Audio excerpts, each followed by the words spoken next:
Chet elda tuzilgan nikohlar O'zbekistonda haqiqiy sanaladimi? Assalomu alaykum hurmatli kuzatuvchilar, shu haqida gaplashamiz. Atrofimizda bugungi kunda chet elda tuzilgan nikohlar juda ko'p. Chet elda yashayotgan fuqarolarimiz O'zbekistondan tashqarida, boshqa davlat hududida o'sha davlatning qonunchiligiga rioya qilingan holda nikohdan o'tishadi.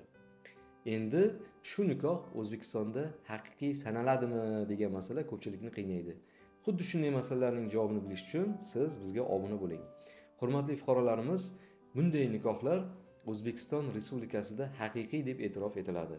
Bundan tashqari, O'zbekistondan tashqarida, boshqa davlat hududida O'zbekiston Respublikasi fuqarolari bilan chet el fuqarolari yoki fuqaroligi bo'lmagan shaxslar o'rtasida tuzilgan nikohlar ham O'zbekiston Respublikasida haqiqiy deb sanaladi. Faqatgina Oila kodeksimizning 16-moddasida ko'zda tutilgan nikoh tuzishga monelik qiladigan holatlar bo'lmasligi kerak. Mana shuni yodda tutamiz.